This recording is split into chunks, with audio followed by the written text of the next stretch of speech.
در مثنوی جلال الدین رومی یک قصه میزند، میگوید سنگها اندر کف بوجهل بود. گفت ای احمد بگو این چیست زود؟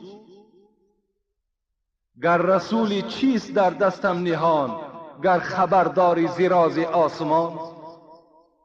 روزه میگد همین ابو جهل سرسخت در دست خود در مشت خود چند دانه سنگ را میگد محکم بست و نزد رسول اکرم آمد و گفت ای محمد تو دعوا داری که من خبر آسمان دارم، من پیغمبری برحق هستم، در دست من چی هست؟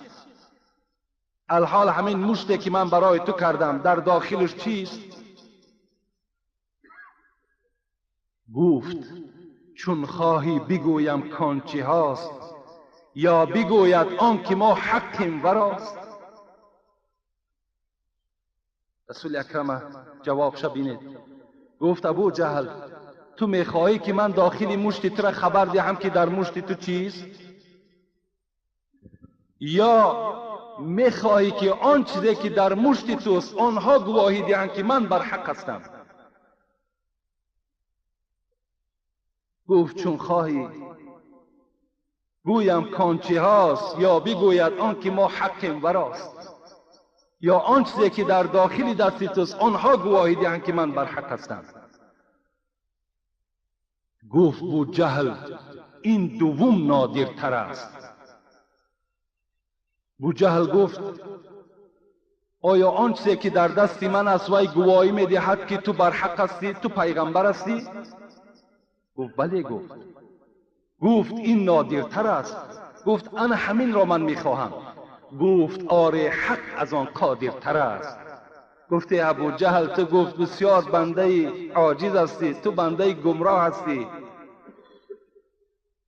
خدای من قادر است، قدرت دارد که آن چیزی که در دست توست وی گواهی دهد که من بر حق هستم. از میانی مشت او هر پاره سنگ، از میانی مشت او هر پاره سنگ، در شهادت گفتن آمد بی درنگ. لا اله الا الله گفت، گوهری احمد رسول الله سوفت. از بین مشت‌های من ابو جهل هر دانه سنگ، سنگی که جان ندارد، سنگی که قدر ندارد، چی گفتن؟ لا اله الا الله محمد رسول الله. بین سنگ بی جان، سنگ بی جان محمد را شناخت، سنگ بی جان پیغمبر را شناخت.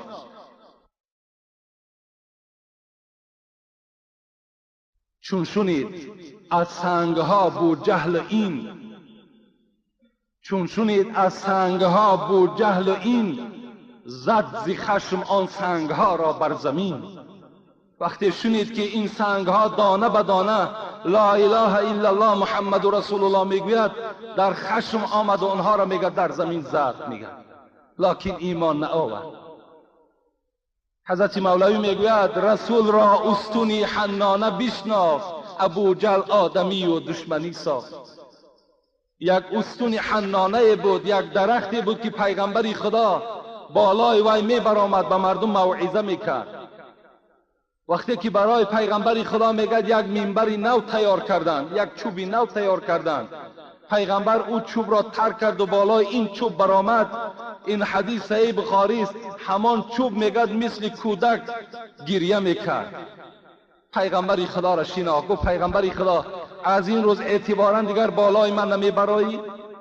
رسول الله میگه رفت مثل سری کودک را نوازش میکنی، بالای او را نوازش کرد و گفت دیگر کسی بالای تو نمی براید.